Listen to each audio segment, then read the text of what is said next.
आवाज आ रही है आपको? जी जी, मुझे आपकी आवाज आ रही है आपको? मेरी आवाज आ रही है। मैं दिलशाद फैसलाबादी बात कर रहा हूँ। मेरी छोटी बहन चुटकी भी मेरे साथ है जी। नवाब साहब की बीवी का दूर का पंजा। चोर पड़ गए जी हमें, इस जालिम शहर में उतरे हैं। वीरे, आपको क्या, हमारा सारा सामान चोरी कर लिया। बहुत अफसोस की बात है।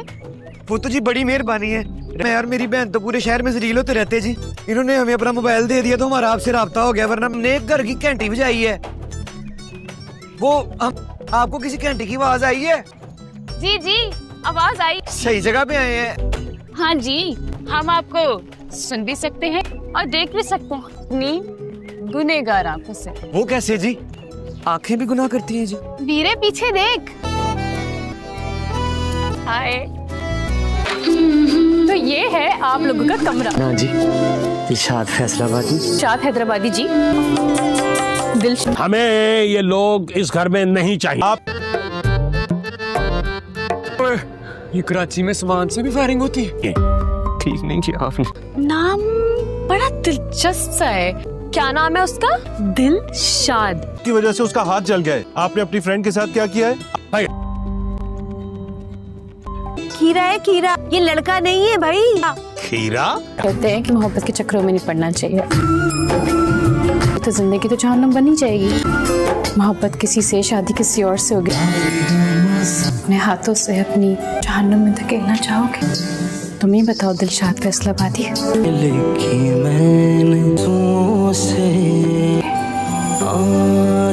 अच्छा बताओ कि तुम मुझसे कितनी मोहब्बत करते हो। तो क्या तुम नहीं जानते हो? तुमसे सुनना चाहती हूँ। मैं इस बात का क्या जवाब दूं? प्लीज बताओ ना। नहीं, मैं कैसे मानूं? बस वैसे ही। शक तो नहीं है, बस मुझे शर्म आती है।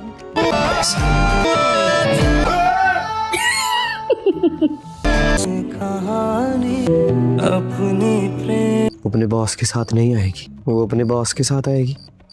वो अपने बॉस के साथ, वो अपने बॉस के साथ आएगी।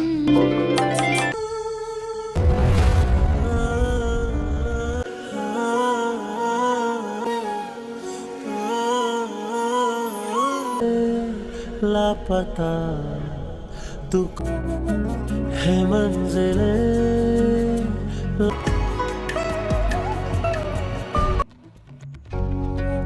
बॉस के साथ ही आ गई। वो समझते ही नहीं है, हमें मोहब्बत हो गई है। मोहब्बत जो है ना, वो दिलशाद को भी हो गई है। जो बात दिल में है वो कह दिया कर। वैसे ही नहीं कहती। फिर वही बात कि तुम अब तक मुझे समझे ही नहीं। कुछ बातें समझने की होती हैं, कहने की नहीं।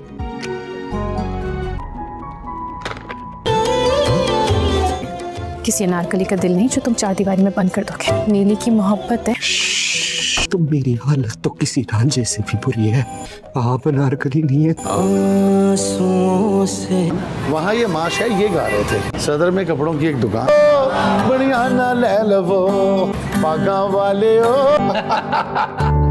एक दफा अपने वीर को बड़ा गुलकार बनने थे।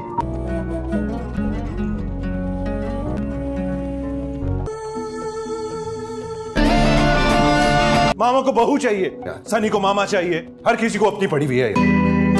एक्चुअली मुझे तो ये सब आप हमें क्यों बता रहे हैं? एक सेक्रेटरी की जरूरत है। ओ भाई, मैं नहीं बता रही, मुझे शर्म आ रही है। उसने क्या नहीं लो। तरफ तो मोहब्बत की आग भड़कती दिखाई दे रही है। क्या उसके शोले आप तक भी पहुंचे हैं? कल ही होगा आपका निकाह होगा।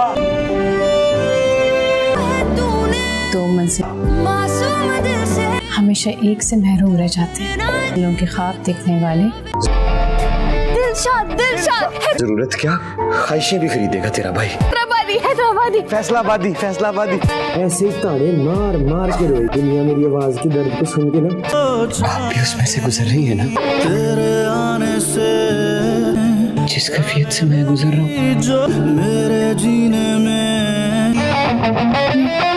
दिलशाद फैसलाबादी को आखिरकार उसको रहने को रेंट पे घर मिल गया है, लेकिन ये काम नीली ने अपने फादर की इजाज़त के ख़िलाफ़ किया है। जहाँ उसका बाबा चाहता था कि इस घर में कोई मरासी ना आए जो सुबह सुबह यहाँ पे गाना बजाना करेंगे, हम यहाँ कुरान की तिलावत करते हैं और वो लोग गाना गाना शुरू हो जाएंगे सुबह उठते ही और घर का माहौल ही कुछ और हो जाएगा। इसीलिए मुझे अपने किराएदार के तौर पर ये मरासी लोग नहीं चाहिए, इन्हें यहाँ से फ़ौरन निकालो। नीली ने उन्हें रख तो लिया है और बयाना भी पकड़ लिया है, किराया भी ले लिया है और अब नीली चाहती है कुछ दिन आप देख के उन्हें जो है वो रह लें, क्योंकि वो बहुत ही मासूम दिल लोग हैं, बहुत ही ज़्यादा सादा है वो लोग और बिल्कुल भी इतने चालाक होशियार नहीं हैं कि इस शहर में सर्वाइव कर सकें। उनको तो यहाँ पे किसी ने आते ही लूट लिया है, उनसे सारे जो है वो पैसे वगैरह ले लिए हैं, तो ऐसी हालत में वो कहाँ जाएंगे, उनका कोई भी नहीं है। जब वो यहाँ पे कुछ दिन रह के कुछ कमा लेगा, इस शहर में कुछ बन जाएगा, तो फिर हम ज़रूर उसे यहाँ से जाने को कह देंगे। वो अपने बाबा को मना रही है कि किसी तरीके से वो मान जाएँ और इनकी हेल्प हो सके, लेकिन हेल्प करते करते वो यहाँ पे दिलशाद के करीब आती जा रही है। वो बहुत मासूम है और ये उसकी मासूमियत का मजाक उड़ाना इसने अपना एंटरटेनमेंट समझ लिया है। यहाँ पे वो इस बात को अब बिल्कुल भूल चुकी है कि वो एक मर्द है और आखिरकार जितना भी मासूम हो जाए उसे उससे दूर रहना चाहिए, क्योंकि घर में अब वो उसको जो है वो रहने के लिए इजाज़त दे दी है, तो उसका बाप तो उसके ख़िलाफ़ है ही, लेकिन यहाँ पे वो बिल्कुल भी उसे इतना चालाक होशियार नहीं समझती। I am voice over artist और मैं आपको इस ड्रामा सीरियल के रिव्यूज़ दूंगी डेली बेसिस पे जस्ट फॉर एंटरटेनमेंट पर्पस। तो हमारे चैनल को सब्सक्राइब कर दें, बेल आइकन को प्रेस कर दें ताकि मिलते रहें आपको मासूम ड्रामा सीरियल के सारे रिव्यूज़ कि आने वाले एपिसोड में क्या होने वाला है, किस तरह से ये ड्रामा सीरियल बहुत ही ज़्यादा इंटरेस्टिंग और दिलचस्प होता हुआ नज़र आ रहा है। तो देखना ये है कि आने वाली कहानी किस तरह से दिलचस्प होने वाली है, किस तरह से आने वाले एपिसोड और भी ज़्यादा एक्साइटिंग और दिलचस्प होते हुए नज़र आ रहे हैं। So stay tune, stay with us for more entertainment, for more fun के हम यहाँ पे देखेंगे आने वाले एपिसोड अब कितने एक्साइटिंग होने वाले हैं। और यहाँ दिलशाद फैसलाबादी आखिरकार एक अच्छा गुलकार बनकर साबित होगा।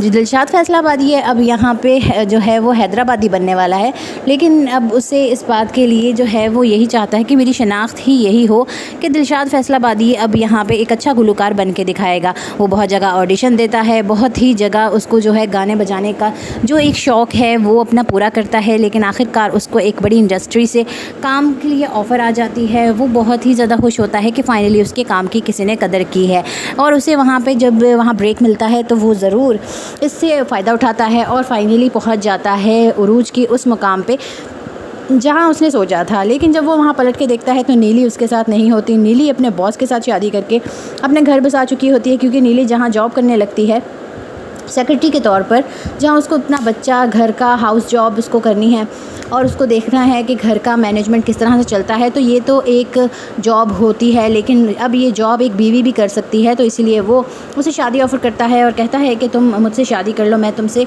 इस तरह से जो है वो जो है आपको हर इज़्ज़त और मकाम दूंगा, और इस तरह से वो उसकी बातों में आकर से शादी कर लेती है। लेकिन यहाँ पे अब उसे यहाँ दिलशाद की भी याद आती है और अपनी जो है वो शोहरत और मकाम के लिए उससे भी शादी कर लेती है। यहाँ दो कश्तियों सवार नीली अब यहाँ पे अपनी ज़िंदगी अजाब कर लेती है। उसे बहुत दुख होता है कि उसने दिलशाद फैसलाबादी का दिल तोड़ा, लेकिन उसे खुशी भी है कि उसने अपनी ज़िंदगी संवार ली। अब देखना ये है कहानी किस तरह से अब यहाँ पे और भी ज़्यादा इंटरेस्टिंग होगी। I am voice over artist और मैं आपको इस ड्रामा सीरियल का रिव्यूज़ दूंगी डेली बेसिस पे जस्ट फॉर एंटरटेनमेंट पर्पस। तो हमारे चैनल को सब्सक्राइब करके बेल आइकन को प्रेस करना मत भूलिएगा। हम मिलेंगे आपसे नेक्स्ट रिव्यू में। उसके ख्वाब तो इतने ऊंचे थे कि उसने कभी सोचा ही नहीं था कि वो इतने गरीब घर में चले जाएगी। हर लड़की का ख्वाब यही होता है कि उसकी शादी किसी बड़े घर में हो, गाड़ी, नौकर चाकर और बहुत ही आलीशान महल हो जिसमें वो राज करे।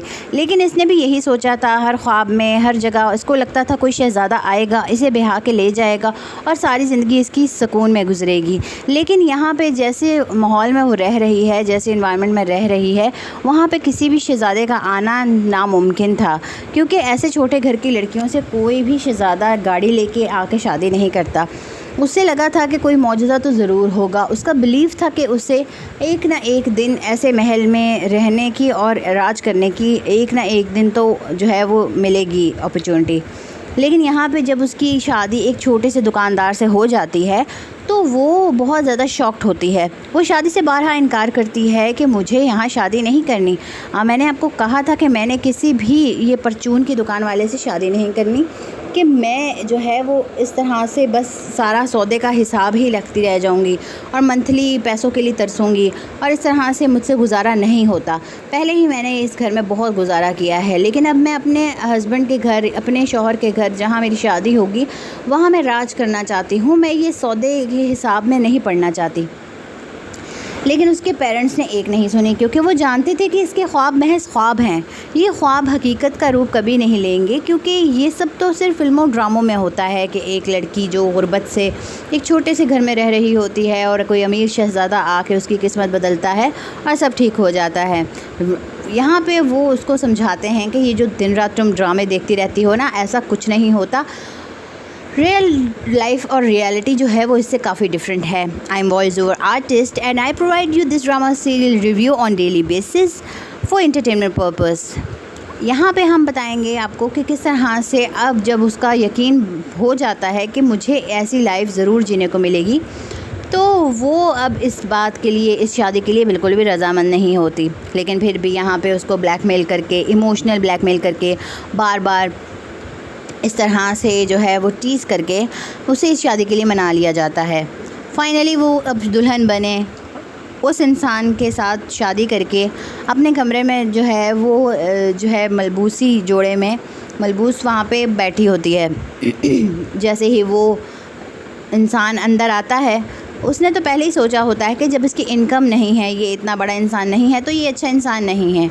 वो हर इंसान को, या कम से कम अपने शौहर को पैसों में तोलती थी कि अगर उसका शौहर लाखों कमाता है तभी वो एक अच्छा इंसान है, अदरवाइज़ वो एक आम मामूली दुकानदार है, जो कि एक आम मर्द है, जो कि अब अपनी माँ के, बहन के कहने पे इसे मारेगा, इसके साथ ज़्यादती करेगा, इसको इंसाफ नहीं देगा, या कुछ भी इस तरह का जो भी टिपिकल उसकी सोच थी वो उसने अपने माइंड में बना ली कि ये इंसान ऐसा ही है। जबकि वो इंसान बहुत ही ज़्यादा रहमदिल और हीरो टाइप का था। यहाँ पे उसे इस बात का अंदाज़ा हो जाता है कि अब जो है उसने यहाँ पे गुजारा नहीं करना। वो साफ कह देगी कि ये शादी तो ज़बरदस्ती करवाई गई है, मैं इस शादी के लिए रज़ामंद नहीं थी।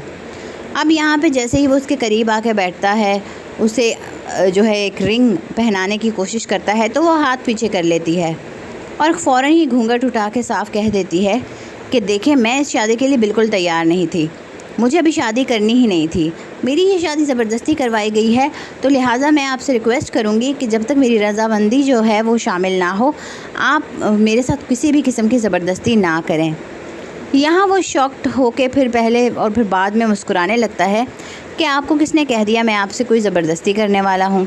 बेशक आप जो है, आपका रवैया शादी में जितनी भी रसूमात हुई, जो भी हुआ, मैं अच्छे से देख चुका कि आप इस शादी के लिए राज़ी नहीं हैं, किसी भी चीज़ के लिए आप खुश नहीं थी, क्योंकि लड़कियां तो इस मौके पे बहुत खुश होती हैं, सेल्फियां बनाती हैं, अच्छा से तैयार होके वो तो बहुत ही ज़्यादा खुश होती हैं कि आज उनकी शादी है। लेकिन आपका रवैया मैंने बिल्कुल भी ऐसा नहीं देखा जिससे मुझे अंदाज़ा हो गया कि आप इस शादी से खुश नहीं हैं। लेकिन क्या मैं पूछ सकता हूँ, आप इस शादी से खुश क्यों नहीं हैं? क्या आपको कोई और पसंद था? यहाँ वो उसे गुस्से से कहती है कि नहीं, एक लड़की जब शादी से इनकार कर रही है तो इसका ये मतलब हरगिज़ नहीं है कि वो किसी और को पसंद करती है या किसी और से शादी करना चाहती है। मैं अपने जो है वो अपने सपने पूरे करना चाहती थी, अपने लिए कुछ करना चाहती थी, और मुझे दुल्हन बना के यहाँ बिठा दिया गया है कि नहीं, यही तुम्हारी ज़िंदगी है, तुम ऐसे ही रहोगी। यहाँ वो उसे तसल्ली देता है, आप फ़िक्र ना करें, शादी के बाद ज़िंदगी ख़त्म थोड़ी, शादी के बाद तो ज़िंदगी शुरू होती है, तो मैं आपके सब सपने पूरे करूँगा। आप मुझे बताएं आपके क्या ड्रीम्स हैं, आपने आगे पढ़ना है, आपने आगे स्टडी कंटिन्यू करनी है, आपने जो है अभी बच्चों की झंझट में नहीं पड़ना, या किसी भी किस्म का आपको कोई भी आपका ड्रीम है, आप मुझे बताएं, मैं वो पूरा करने की पूरी कोशिश करूँगा। लेकिन अब वो क्या बताती कि उसके ड्रीम्स क्या थे। उसके तो ड्रीम्स थे वर्ल्ड टूर, बड़ा घर, बड़ी गाड़ी, और इस तरह के उसके ड्रीम्स थे। अब उसको तो इस तरह से ये ड्रीम्स तो उसके पूरे हुए ही नहीं, और अब उसे लगता है कि जैसे होंगे भी नहीं, कि ऑफ़ कोर्स उसकी शादी हो चुकी है, तो अब कहाँ से कोई शहज़ादा आएगा, एक शादीशुदा लड़की को प्रपोज़ करेगा और कहेगा कि मैं तुम्हारे सपने पूरे करूँगा। यहाँ वो बहुत ही ज़्यादा जो है ख़ामोश हो जाती है। उसकी ख़ामोशी से अब यहाँ पे उसे शक होने लगता है कि आखिर ये इतनी ख़ामोश क्यों है, क्या बात कोई और है? अब बात क्या हो सकती है, इसके अलावा क्या बात हो सकती है? क्योंकि जब वो कह रही है कि मैं किसी से मोहब्बत नहीं करती थी, मतलब कि मैं किसी से शादी नहीं करना चाहती थी, और मेरे सपने, जब सपनों के बारे में पूछा गया तो वो ड्रीम्स भी अपने नहीं बता रही। क्या ड्रीम्स हो सकते हैं कि आगे पढ़ना है, अभी शादी नहीं करनी, माँ बाप से दूर होने का दिल नहीं कर रहा, या इस तरह की कोई भी इश्यूज़ थे, तो वो हर चीज़ का हल जानता था, वो उसे ज़रूर सपोर्ट करता। लेकिन यहाँ पे अब आप देखेंगे कि किस तरह से ये सब बहुत ही ज़्यादा उसके लिए मुश्किल हो गया कि अब उसे क्या समझाए और क्या कहे। इसलिए वो चुपचाप तकिया उठाए सोफ़े पे जाकर सो जाता है। अब यहाँ पे उसे तसल्ली हो जाती है कि शायद ये वो बात समझ चुका है जो मैं इसे समझाना चाहती थी कि मैं इस शादी से रज़ामंद नहीं हूँ, और ये अब बहुत जल्द मुझे छोड़ देगा, क्योंकि ऑफ़ कोर्स जब इसकी ख्वाहिशें पूरी नहीं होंगी, इसकी ज़रूरतें पूरी नहीं होंगी, तो उसका शादी का क्या फ़ायदा, वो मुझे छोड़ देगा, तो मैं फिर से किसी शहज़ादे के ख्वाब देख सकती हूँ। अब वो यहाँ पे अपने उरूसी जोड़े में मलबूस जो बैठी होती है, फ़ौरन से उठ के जाती है, अपने कपड़े चेंज करके बेड पे आके सो जाती है।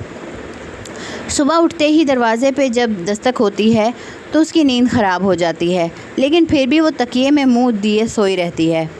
यहाँ अब वो ख़ुद उठ के जाके दरवाज़ा खोलता है, लेकिन सोफ़े से तकिया हटाना भूल जाता है।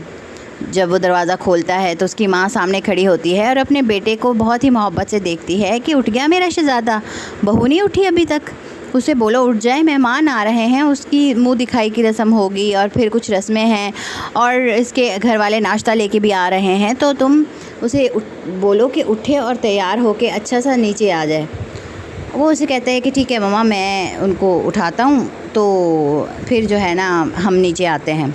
यहाँ पे अब जैसे ही वो जाने लगती हैं तो वो देखती है कि सोफ़े पे तकिया पड़ा है।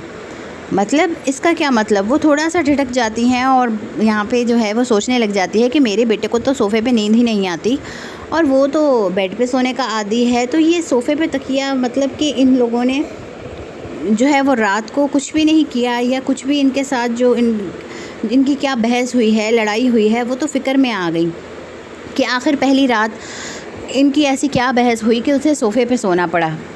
लेकिन इसी टेंशन में वो फिर जो है अपने बेटे को परेशान किए बग़ैर वहाँ से चले जाती हैं, लेकिन सोचों में गुम रहती हैं कि आखिर वजह क्या है, आखिर क्या हुआ ऐसा कि मेरे बेटे को शादी के बाद भी बीवी का सुख नहीं मिला और ना ही उसे वो सुकून मिला।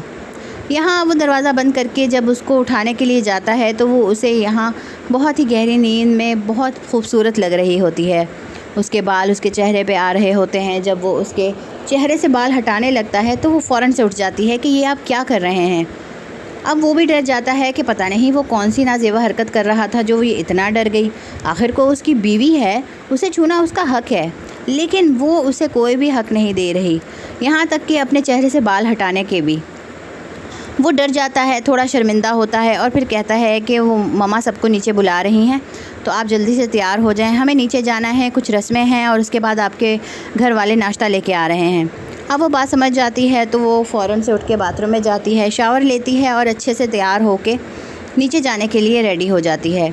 जब वो नीचे जाने लगती है तो वो उसे रोकता है कि रुकें, आप मेरा इंतज़ार तो करें, हम साथ में नीचे जाएंगे तो सबको बहुत अच्छा लगेगा। लेकिन वो इन चोचलों में नहीं पड़ना चाहती, उसे ये सब बिल्कुल पसंद नहीं है कि अब मैं किसी का हाथ पकड़ के नीचे जाऊं और मैं सबको खुश करने के लिए एक्ट करूं कि मैं बहुत खुश हूं। वो सबको दिखाना चाहती है कि वो इस शादी से खुश नहीं है, उसके लिए उसे कुछ भी करना पड़ा वो करेगी। I am voice over artist and I provide you this drama serial review on daily basis for entertainment purpose. यहाँ पर अब वो नीचे उतरती है और जाते ही अपना रवैया दिखाना शुरू कर देती है कि मुझे ये नहीं पसंद, ये कैसा नाश्ता है, ये कैसा घर है, यहाँ कितनी डस्ट है, यहाँ जो है इतना रश क्यों है। सब उसे बताते हैं शादी का घर है, शादी के घर ऐसे ही रश होता है और सब गेस्ट आए हुए हैं, जब सारे गेस्ट चले जाएंगे तो ऑफ़ कोर्स रश कम हो जाएगा, तो ये घर तुम्हारा है, यहाँ तुम ही रहोगी। लेकिन वो तो सिर्फ यहाँ पे ये जताना चाहती है कि वो इस शादी से खुश नहीं है और उसे इन लोगों की मौजूदगी बहुत ज़्यादा बुरी लग रही है। चलते चलते उसके पाँव थक चुके थे, उसे मंजिल कहीं नज़र नहीं आ रही थी। उसे लगा कि अब उसकी आखिरी सांसें चल रही हैं, कहीं से भी कोई ना कोई जानवर आके खा जाएगा उसको और उसकी ज़िंदगी वहीं रुक जाएगी। लेकिन उसे क्या पता था कि अगले ही मोड़ पे एक नया मसीहा उसका इंतज़ार कर रहा है। I am voice over artist और मैं ये वीडियो आपको एंटरटेन करने के पर्पज़ से बना रही हूँ। आपको एंटरटेन करने के लिए कि आपको बताऊं आने वाले एपिसोड में यहाँ पे क्या होने वाला है। मैं आपको इसका रिव्यू देती हूँ। I am voice over artist और मैं ये वीडियो आपको इंटरटेन करने के पर्पज़ से बना रही हूँ ताकि आप इस ड्रामा सीरियल के बारे में इंटरटेन हो सकें, इसके रिव्यू के बारे में। चलते चलते वो यहाँ पे उस जगह रुकती है जहाँ वो मसीहा खड़ा उसका इंतज़ार कर रहा होता है और वो अचानक से उसको पूछता है कि बेटी कहाँ से आई हो, कहाँ जाना है, इतनी रात गए तुम इस तरह से सुनसान जगह पे क्या कर रही हो। ये कोई शरीफ घर की लड़कियों की जो है वो चाल चलन नहीं है। उसे वो चेहरे और हुलिये से शरीफ लगी थी। इतनी बड़ी चादर में लिपटी हुई, ख़ुद को चेहरा छुपाते हुए, अपनी शनाख्त को जो है वो छुपाती हुई, वो उसे एक शरीफ घर की लड़की लग रही थी। इसीलिए उसने उसे ये कलमात कहना बहुत ही ज़्यादा मुनासिब समझा। वो लड़की उसे देख के बहुत डर गई थी। सुनसान जगह में उस आदमी के साथ वो अपने आप को गैर महफूज महसूस कर रही थी। वो उसे कुछ भी किए बगैर आगे चलने लग जाती है, जबकि वो उसके पीछे पीछे उसे रोकने की कोशिश करता है कि एक बार मेरी बात तो सुनो, मुझे जवाब तो दो, आखिर जा कहाँ रही हो। आगे सुनसान सड़क है, सुनसान जंगल है, वहाँ पे तो भेड़िए भी होते हैं, तुम कहाँ तक बच पाओगी। मैं एक अच्छा इंसान हूँ, मैं तुम्हारी मदद करूँगा, मुझे बताओ तो सही तुमने जाना कहाँ है। वो यहाँ पे फ़ौरन रुक जाती है, उसके कदम वहीं ठहर जाते हैं और वो अपने आप को यहाँ पे अब थोड़ी सी तसल्ली में जो है वो महसूस करती है। उसे लगता है कि ये इंसान उसकी कुछ मदद कर सकता है। इसीलिए वो पलट के सवालिया नज़रों से उससे देखती है कि क्या पता ये कोई साजिश हो इसकी, क्या ये भी वैसा ही इंसान है जैसे इंसान की वजह से वो यहाँ आ पहुँची है। लेकिन उसकी आंखों में उसे रहमदिली नज़र आती है, तो वो उसे सारी कहानी बयां करना शुरू करती है। वो उसे कहती है कि प्लीज़ मेरी मदद करें, मुझे घर जाना है लेकिन मुझे यहाँ पे कोई भी रास्ता नज़र नहीं आ रहा। वो आदमी उससे पूछता है कि आखिर तुम यहाँ पहुँची कैसे हो। अब वो इस बात का जवाब क्या दे कि एक इंसान पे भरोसा करके वो यहाँ तक आ पहुँची है। इस लिहाज से तो वो उसे अच्छी घर की लड़की बिल्कुल नहीं समझेगा। इसीलिए वो अपनी असल बात छुपाए उसे एक मुनासिब सी कहानी सुना देती है कि मैं अपने घर वालों के साथ यहाँ आई थी, शाम गहरी हो गई तो वो लोग तो चले गए और मैं गलती से यहीं रह गई हूँ। उन्हें लगा कि मैं उनके साथ हूँ पीछे गाड़ी में, लेकिन वो लोग तो मुझे यहीं छोड़ के चले गए। मेरा फ़ोन, मेरा पर्स, पैसे सब कुछ उस गाड़ी में चला गया, लेकिन मैं यहाँ अकेली भटक रही हूँ। मुझे ना यहाँ से वापसी का रास्ता पता है और ना ही मुझे यहाँ किसी जगह का नाम पता है। आप बताएं मैं क्या करूँ, मैं कहाँ हूँ, इस जगह को क्या कहते हैं और आखिर यहाँ से शहर कितनी दूर है कि मैं किसी बस में सवार होकर अपने घर जा सकूँ। यहाँ वो आदमी पूरी तरह से समझ जाता है कि ये लड़की बिल्कुल गुम शहर हो चुकी है, जिसका कोई भी फ़ायदा उठा सकता है। उसे कोई भी यहाँ से ले जा सकता है या उसके साथ ज़बरदस्ती कर सकता है और वो बेचारी कुछ भी नहीं कर सकेगी। I am voice over artist और मैं ये वीडियो आपको इंटरटेन करने के पर्पज़ से बना रही हूँ और आपको बता रही हूँ कि आने वाले एपिसोड में यहाँ पे क्या होने वाला है। इस ड्रामा सीरियल का रिव्यू हासिल करने के लिए आपको हमारे चैनल को सब्सक्राइब, शेयर और लाइक करना होगा। मज़ीद अब वो आदमी सोचता है और उसे तसल्ली देता है कि देखो बेटा, तुम फ़िक्र मत करो, मैं तुम्हारे साथ हूँ, मैं भी बेटी वाला हूँ और मेरे घर में भी तुम्हारी जैसी बेटी है। तुम मुझे बिल्कुल भी ना मुझसे डरो, मैं तुम्हारा पूरा साथ दूंगा, तुम्हें तुम्हारे घर तक पहुंचाने में तुम्हारी मदद भी करूंगा। अभी तो रात बहुत गहरी हो चुकी है। मेरा मानना ये है कि सुबह तक इंतज़ार किया जाए। यहाँ सुबह सड़क पे भी वो बस आती है जो तुम्हें शहर ले जाएगी। तुम अभी मेरे साथ मेरे घर चलो, वहाँ मेरी बेटी, मेरी बीवी और मेरी फैमिली है, वो तुम्हारा बहुत अच्छे से ख्याल रखेंगे। तुम चलो, वहाँ पे रुको, सुबह होते ही मैं तुम्हें वहाँ पे जो है वो शहर के अड्डे पे ले जाऊँगा। वहाँ से तुम आराम से बस पकड़ के अपने घर जा सकती हो। अब वो लड़की सोच में पड़ गई है कि मैं आधी रात को इस अनजान इंसान के साथ इसके घर कैसे जाऊँ। क्या पता ये झूठ बोल रहा हो, इसके घर में इसकी बेटी, बीवी या कोई भी ना हो, तो मैं क्या करूँगी। लेकिन अब उस पर भरोसा करना उसकी मजबूरी बन चुका है। आखिर वो कब तक उससे शक करे, कब तक वो उस पर इस तरह से नज़र रखे, क्योंकि यहाँ अकेला रहना भी ख़तरे से खाली नहीं है। अगर कोई इंसान ना मिला तो कोई जानवर उसको आधी रात को खा जाएगा और उसे पता भी नहीं चलेगा कि वो किस तरह से एक गुमनाम जंगल में पड़ी रहेगी। अब ये रिस्क तो उसे लेना ही होगा। उस इंसान के साथ जाके ये देखना होगा कि आखिर वो किस तरह से रह रहा है और वो सच कह रहा है या झूठ। हो सकता है वो सच कह रहा हो और वो अपने घर जाने में कामयाब हो जाए। इसी बात को सोचते अब वो उसके पीछे पीछे चल पड़ती है। वो आदमी बहुत ही स्लो रफ्तार से आगे आगे बढ़ता अपने घर की जानिब जा रहा होता है और वो लड़की भारी कदमों के साथ आहिस्ता आहिस्ता उसके पीछे मुर्दा जिस्म के साथ जा रही होती है। उसे इस बात का अंदाज़ा ही नहीं कि वो पूरा दिन अपने घर से बाहर गुजार चुकी है। उसके घर वाले परेशान हो रहे होंगे और यकीनन वो भी उसे ढूंढ रहे होंगे। यहाँ अब उसे कुछ रोशनी सी नज़र आती है तो उसे अंदाज़ा होता है कि सामने एक घर है जिसके बाहर का पीला बल्ब चीख चीख के यहाँ की आबादी का बता रहा है कि थोड़ी गुर्बत है, लेकिन इंसान यहाँ बसते तो ज़रूर हैं। दरवाज़ा खटखटाने पर एक मासूम सी लड़की ने दरवाज़ा खोला और कहा कि अब्बा, आपने आज बहुत देर कर दी। मैं कब से आपका इंतज़ार कर रही हूँ। आप मेरी चीज़ें लेके आए हैं या नहीं? मुझे जल्दी दें। अब वो इंसान घर में घुसता उसे तसल्ली दे रहा है कि अरे अरे, आते ही तुमने अपनी फरमाइशें शुरू कर दी हैं। देखो तो सही ज़रा कौन आया है। अब वो लड़की जब पलट के उसकी तरफ देखती है तो हैरानी के आलम में वहाँ पे कभी उसको और अभी कभी अपने बाप को देख रही होती है कि अब्बा ये कौन है। तो वो उसे बताता है ये तुम्हारी बहन है, ये आज रात यहीं रहेगी, सुबह जो है वो यहाँ से चले जाएगी। इस हिसाब से ये हमारी मेहमान हुई। मेहमान की खातिर तवाज़ो करो, कुछ खाने को लेके आओ और फिर यहाँ पे इसका सोने का बंदोबस्त करो। उसकी बीवी भी यहाँ पे सारी बात समझते हुए उसको अंदर बुलाती है और फ़ौरन खाना गर्म करने लगती है। छोटी उसकी बेटी फ़ौरन से बिस्तर लगाती है और उसको बैठने का इशारा करती है। अब उस लड़की को थोड़ी तसल्ली होती है कि फ़ाइनली ये एक अच्छा इंसान है जिसकी ख़ुद की फैमिली है और वो मेरी मदद ही कर रहा है। यहाँ उसे डर था कि वो उसका फ़ायदा ना उठाए और उसको गलत इंसान के हत्थे ना चढ़ना पड़े। वो अब यहाँ पे बहुत ही ज़्यादा तसल्ली से और सुकून से बैठी ये सोच रही होती है कि आखिर ये मसीहा उसे कहाँ से मिल गया। अब वो यहाँ पे गरम गरम खाना जब खाती है तो यहाँ पे देखने वालों को अंदाज़ा होता है कि बेचारी ने सुबह से कुछ भी नहीं खाया। अब वो पेट भर के जब अपना खाना खा लेती है तो फ़ौरन ही थकावट की वजह से उसकी आंखें बंद हो रही हैं। यकीनन उसे अब गहरी नींद आएगी और बहुत ही सुकून की नींद आएगी। वो फ़ौरन ही बिस्तर पे लेट के अभी कुछ ख्यालों में खोने ही वाली होती है कि फ़ौरन से उसे नींद अपनी आगोश में ले लेती है।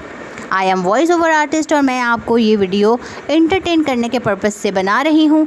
मैं आपको दे रही हूँ इस ड्रामा सीरियल का रिव्यू कि आने वाले एपिसोड में क्या होने वाला है और किस तरह से अब मैं आपको जो है वो एंटरटेन करने के पर्पज़ से ये रिव्यू का जो है वो वॉइस ओवर कर रही हूँ। I am voice over artist और मैं ये वीडियो आपको एंटरटेन करने के पर्पज़ से बना रही हूँ। और आपको बताऊँ कि अब वो जब सुबह उठती है तो उस बहुत ही गहरी नींद लेने के बाद अब वो बहुत पुरसकून होती है। जैसे ही वो उठती है तो उसका वो आदमी कहता है कि बेटा जल्दी उठो, बस निकल जाएगी। अब वो फ़ौरन से उठती है और शॉक्ड में वो अपने घर की जानिब जाने की खुशी में फ़ौरन उठ के उस आदमी के पीछे हो लेती है। उसकी बीवी कहती है कि अरे नाश्ता तो कर लो, लेकिन वो अब अपने घर जाने में बहुत जल्दी कर रही है क्योंकि रोशनी हो चुकी है। यकीनन उसके घर वाले उसे ढूंढ रहे होंगे। अब वो उस आदमी के पीछे पीछे वहाँ तक पहुँच जाती है जहाँ से वो अब उस बस पे सवार होकर फ़ाइनली अपने घर चली जाएगी। तो फिर वो फ़ाइनली अपने मकसद में कामयाब हो जाएगी। यहाँ पे अब आपको बताएं कि आने वाले एपिसोड और भी ज़्यादा एक्साइटिंग होने वाले हैं, जिसे मज़ीद जानने के लिए हमारे साथ रहिए। हमारे चैनल को लाइक शेयर सब्सक्राइब करके बेल आइकन को प्रेस करना मत भूलिएगा। हम देंगे आपको इसकी डिटेल रिव्यू और बताएंगे आने वाले एपिसोड के बारे में जो कि होने वाले हैं बहुत ज़्यादा ज़बरदस्त। So stay tune, stay with us for more entertainment and more fun, more reviews. Stay with us for more detail. हमारे चैनल को सब्सक्राइब करें। I am your voice over artist और मैं आपको दे रही हूँ ये वीडियो एंटरटेनमेंट के पर्पज़ से।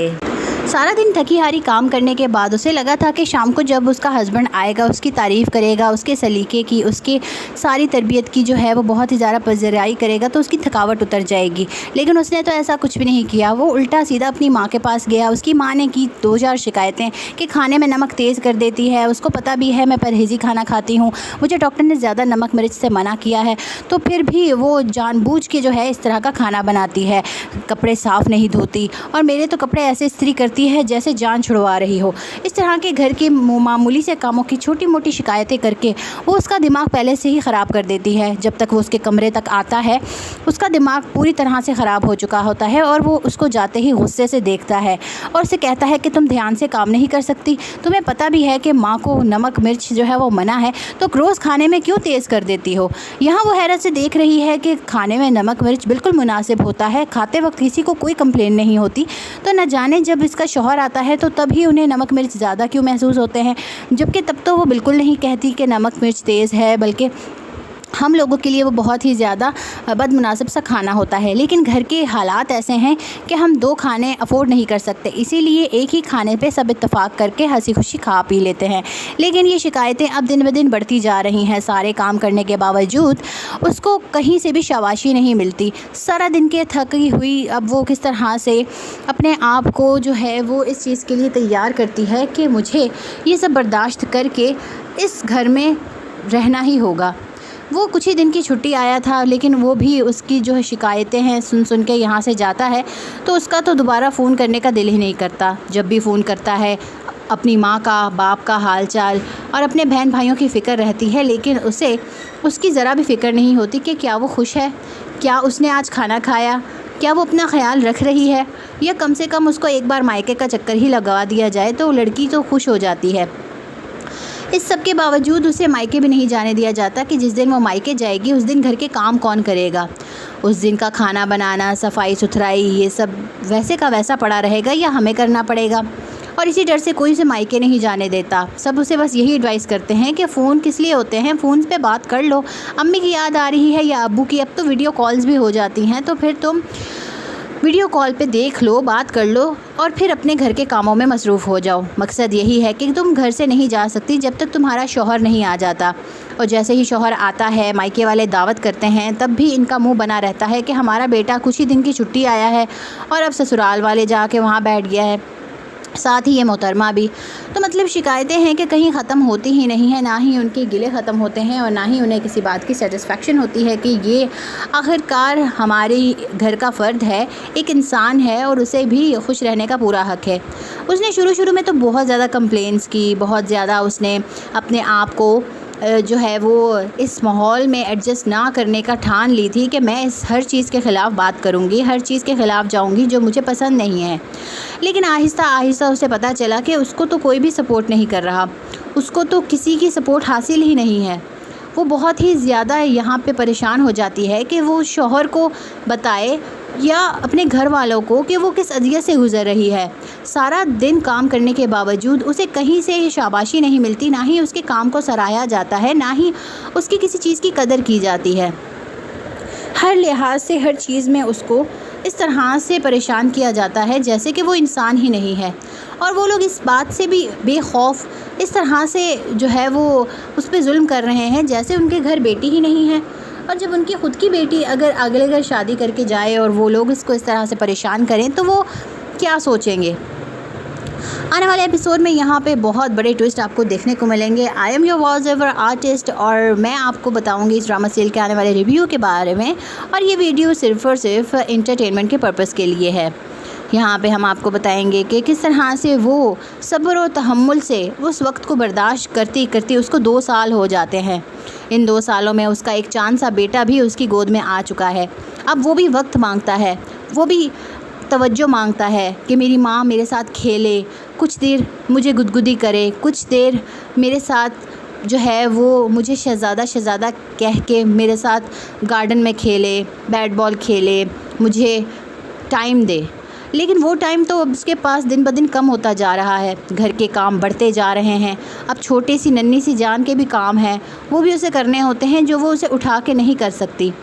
इस बात पे वो बहुत ही ज़्यादा चिड़चिड़ा सा होने लग गया है, क्योंकि बाप तो उसका वैसे ही दूर है और माँ सारा दिन कामों में मसरूफ़ रहती है। वो इस तरह से बैठा बैठा बोर होता है, रोने लग जाता है और घर के कार्टून्स और खिलौने कब तक ही उसका दिल बहलाएंगे। उसे माँ बाप की शफ़क़त की भी ज़रूरत है। यहाँ घर वाला कोई भी उसको बिल्कुल भी मोहब्बत से नहीं देखता, ना प्यार करता है, लेकिन जैसे ही उसका बाप आ जाता है वो लोग उस पर जान निछावर करने वाला प्यार भी निछावर करते हैं, ताकि उसके बाप को लगे कि मेरे बेटे की इस घर में शहजादों जैसी तरबियत हो रही है। लेकिन ये उसकी माँ जानती है कि ना ही उससे रोते को कोई चुप करवाता है, ना ही उसे कोई उठाता है, ना ही कोई उसे बाप की जगह मोहब्बत या शफ़क़त देता है। आई am your voice over artist and I provide you this drama serial review on daily basis for entertainment purpose। यहाँ पे अब आप देखेंगे किस तरह से ड्रामा सीरियल बहुत ही ज़्यादा इंटरेस्टिंग और दिलचस्प होता जा रहा है, और साथ ही अब इसके क्लाइमैक्स भी जो है वो नज़दीक आ चुके हैं, क्योंकि अब वो नोटिस कर रहा है कि जैसे ही वो छुट्टी आता है, सारा दिन तो मेरी बीवी काम कर रही होती है, घर की उनकी बहनें बेटियाँ आराम से टांग पे टांग रख के मोबाइल फ़ोन में घुसी रहती हैं। उनको ये कहा जाता है कि इन्होंने अगले घर जाके बहुत काम करने हैं, इसलिए वो यहाँ आराम करेंगी। दूसरी तरफ उसकी बीवी दिन रात इस तरह से काम करते करते सारा दिन जब थकी हारी रात को उसके पास पहुँचती है तो वो बहुत ही थक चुकी होती है, जो कि उसको बिल्कुल भी पसंद नहीं आती। इस सब की वजह आखिरकार उसे पता चल जाती है कि इतना सारा काम करने के बावजूद भी उसकी माँ तो उससे कभी खुश ही नहीं हुई, ना ही कभी उसकी तारीफ़ की, बल्कि वो उसे बड़े चाव से ब्याह के लाई थी। अब यहाँ पे कहानी में ट्विस्ट आएगा कि वो जो इंसान जो अपनी बीवी के बारे में बिल्कुल भी फ़िक्रमंद नहीं था, उसे अब आहिस्ता आहिस्ता अपनी बीवी की फ़िक्र होने लगी है। उसकी जवानी ख़त्म हो रही है और उसकी बच्चे की बचपन की सारी यादें ख़त्म हो रही हैं। उसके बच्चे का बचपन बिना बाप के गुजर रहा है और माँ है कि उस पर तवज्जो नहीं देती, क्योंकि